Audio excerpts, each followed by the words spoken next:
Se você está gostando do nosso conteúdo, se inscreva no canal e deixe o like.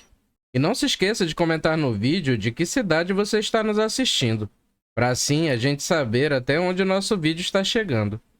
E agora, vamos ao relato de hoje.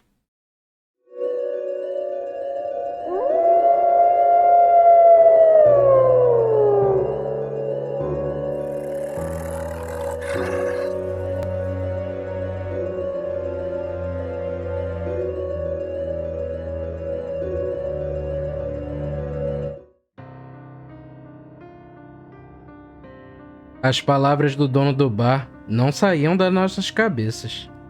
Tanto que a viagem se iniciou e por um bom tempo continuou no mais absoluto silêncio. Na minha mente, eu podia criar um filme com todo aquele relato. E não me pergunte o porquê, mas eu sentia um pouco de inveja do Orlando. Viver uma aventura daquelas, poder dizer que teve um encontro com aquele ser e ainda conseguir sair vivo, com certeza era algo destinado a poucos. Lúcia era a única que demonstrava um pouco de desconfiança e um certo desânimo ao perceber que após quase 1 hora de viagem não tínhamos chegado a lugar nenhum. E foi ela que me alertou para isso. Um misto de emoção e apreensão me tomou, ao perceber que a história poderia estar se repetindo. Pois após ser avisado que ainda não havíamos chegado a lugar algum, percebi que mais à frente existia uma parada de ônibus. Parei o carro em frente, e com uma sensação de déjà vu, vi que algo estava se repetindo. Mostrei aos meus companheiros de viagem a coincidência que estava acontecendo conosco, e falei que agora só faltava aquele velho aparecer. Nós rimos, porém logo olhamos ao redor, porque vai que aparece mesmo, né? Tentamos colocar a mente em estado de calma, achar um meio de pelo menos se conseguíssemos prosseguir, tentar voltar à cidade ou algo assim. Foi aí que Júlio lembrou da informação que o velho deu, e seguindo o que a lembrança do Júlio dizia, fomos em frente, para nunca mais sermos os mesmos. A sensação de que estávamos no caminho certo nos deixava desatentos, tanto que não percebemos o ponteiro do combustível descendo e a tarde findando. Mas como sempre, Lúcia, a mais sensata de nós três, nos trouxe a realidade de que já havia um certo tempo que não passávamos por nenhuma casa, pessoa e muito menos um posto de combustível. Foi nesse momento que percebemos que nossa aventura tendia para um roteiro de problemas, pois o carro deu os primeiros sinais que não tinha mais energia vital para continuar se movimentando. Eu olhei para o relógio e já eram 5 da tarde. Parei no acostamento e olhei para os meus amigos, com um sentimento de culpa por tê-los colocado naquela enrascada. Tentei manter a calma para ver se achava uma saída, antes que o pânico se instalasse. E foi nesse momento que, ao longe, vi uma pessoa montada em um cavalo, vindo vagarosamente. Percebi que se tratava de um senhor de idade, e ao chegar próximo de nós, perguntou o que fazíamos naquele local. Respondi que estávamos perdidos, que éramos estudantes e que estávamos fazendo uma pesquisa para a faculdade sobre o folclore local.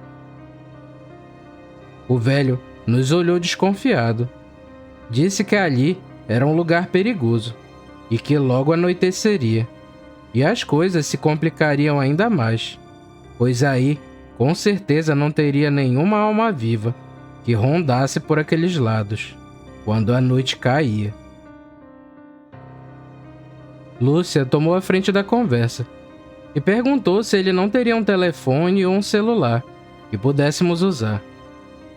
O homem nos olhou de uma maneira taciturna e disse que não tinha nenhuma das opções. Lúcia perguntou se não poderíamos passar a noite na sua casa, já que parecia ser tão perigoso passar a noite naquela estrada, e que logo pela manhã daríamos um jeito de procurar ajuda.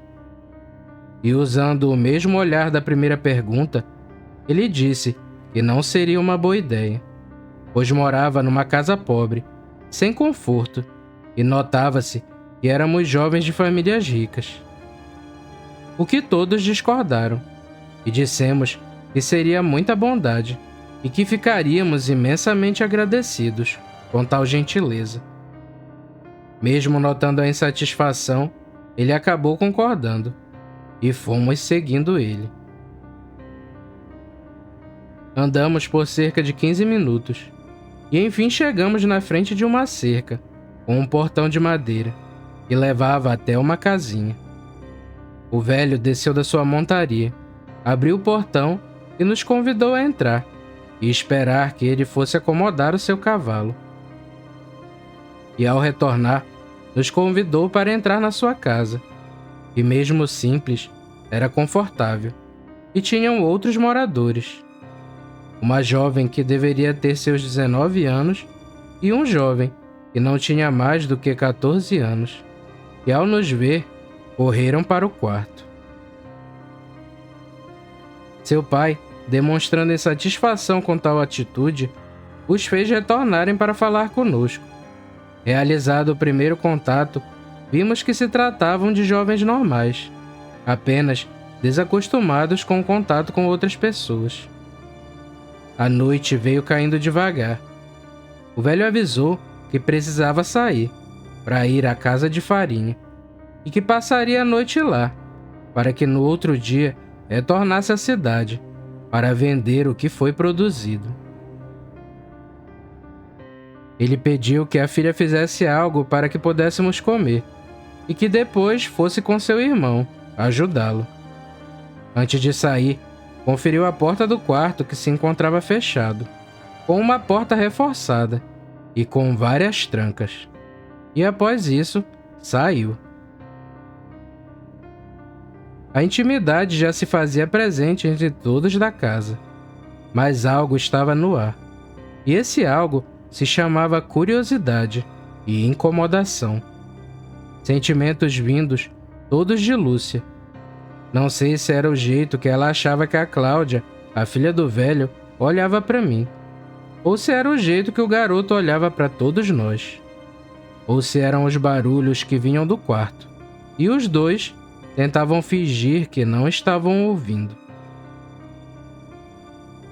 Uma linda lua grande e amarela surgiu no céu. Lembro que o irmão mais novo perguntou a Cláudia se já não era a hora de irem ajudar seu pai, e notei ela com um olhar malicioso, e respondeu que seu pai já estava velho e não sabia das coisas. Aquilo me deixou sem entender o que ela estaria querendo dizer no momento. Foi quando Júlio iniciou a conversa que nos levaria ao nosso pior pesadelo. Lembram daquela cena do filme Um Lobisomem Americano em Londres, onde Jack do nada interrompe as risadas de todos e pergunta sobre o pentagrama no bar?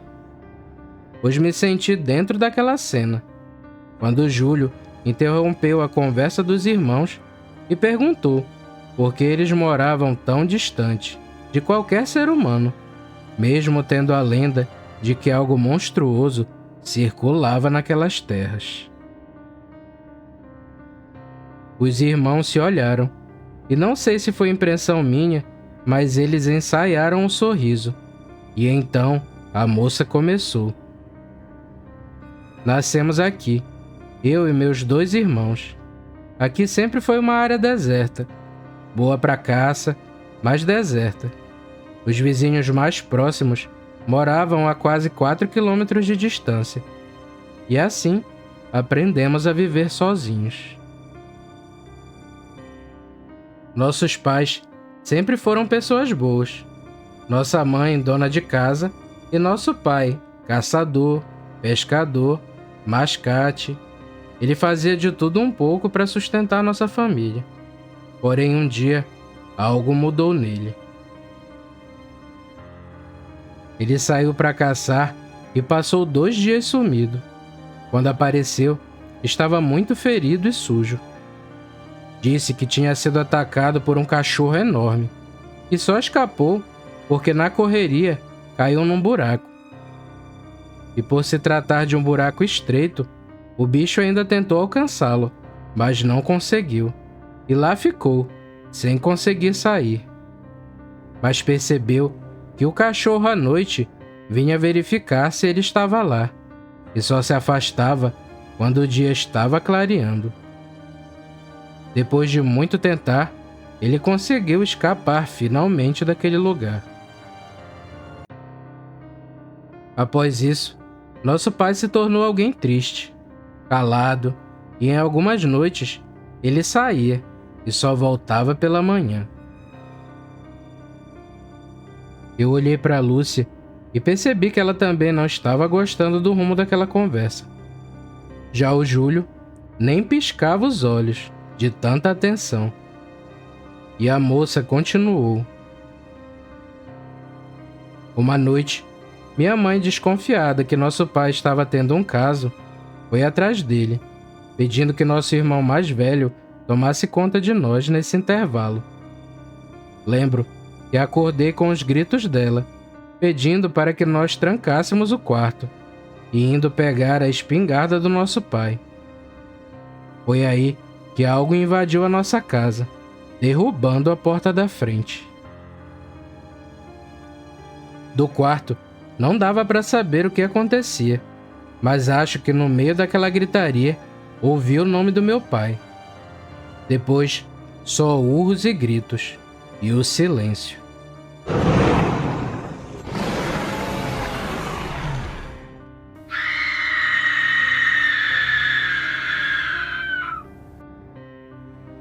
Nosso irmão mais velho, no desespero, abriu a porta do quarto segurando um velho facão e partiu até a sala.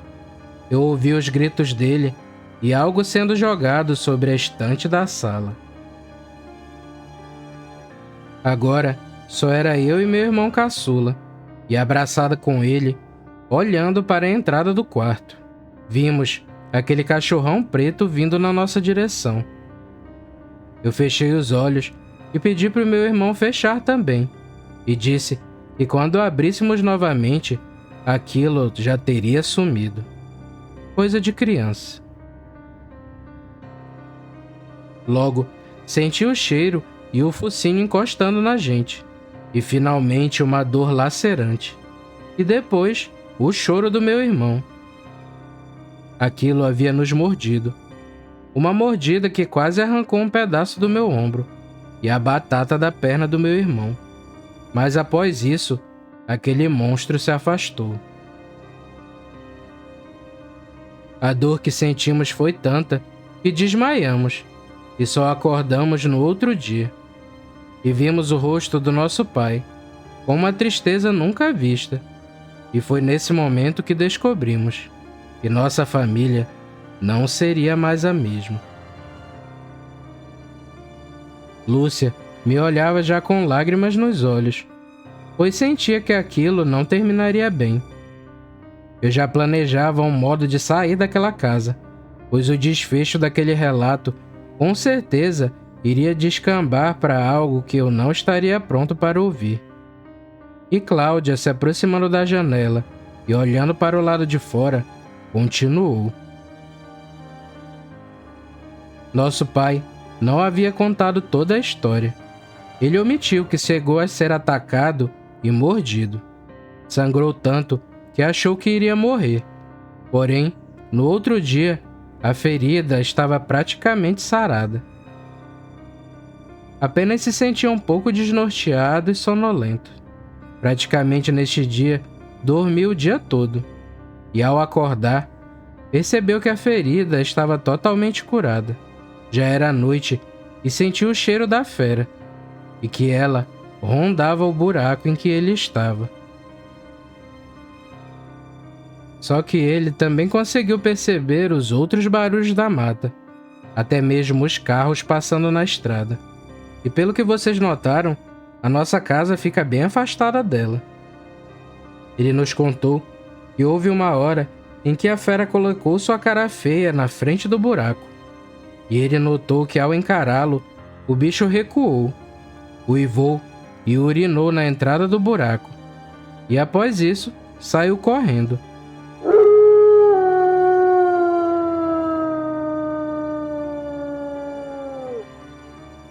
E naquele momento, nosso pai entendeu que o bicho havia o reconhecido como um intruso em suas terras, um rival.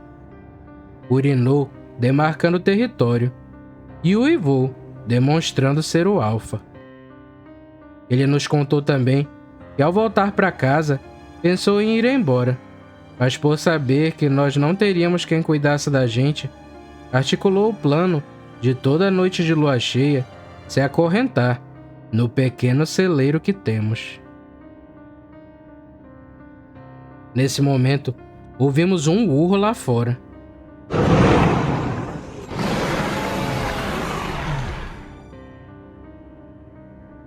Olhei para o Júlio e ele estava com um olhar meio maluco, como se estivesse adorando aquilo tudo.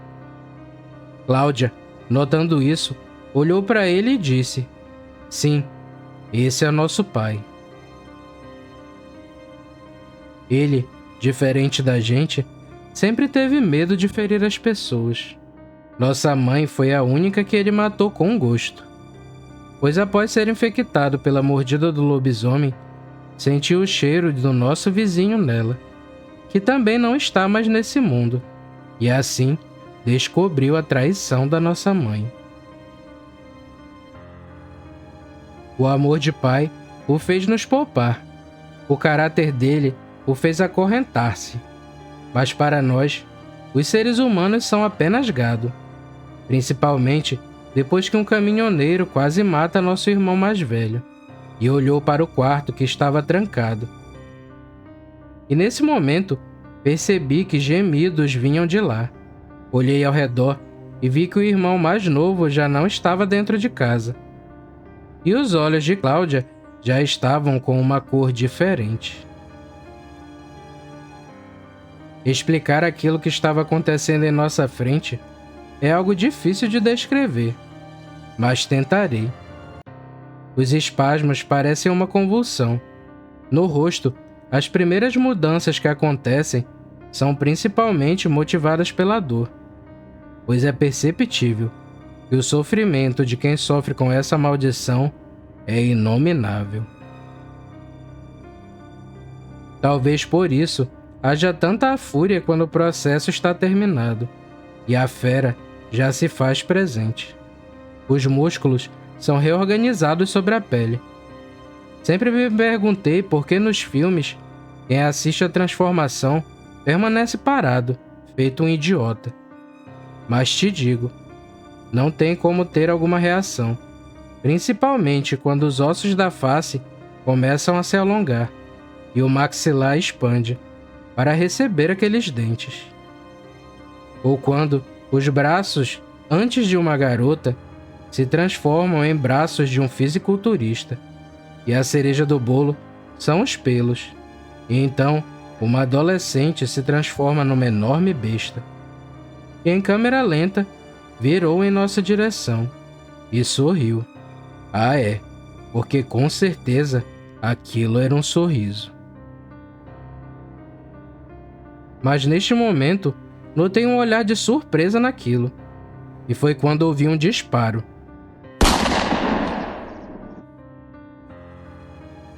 Eu e Lúcia nos jogamos no chão e procuramos Júlio, e vimos que ele continuava de pé, segurando uma arma.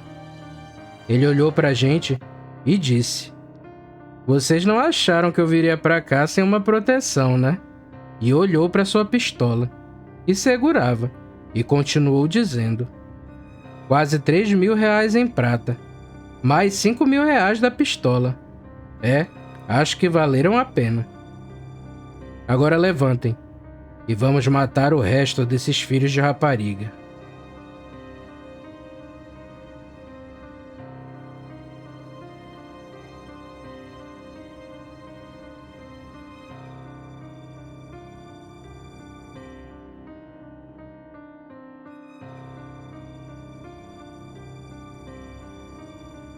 Se você gostou do vídeo, não se esqueça de se inscrever no canal e deixar o like. É um pequeno gesto para você, mas uma grande ajuda pra gente. Nos vemos no próximo vídeo, pessoal. Fiquem com Deus e tchau!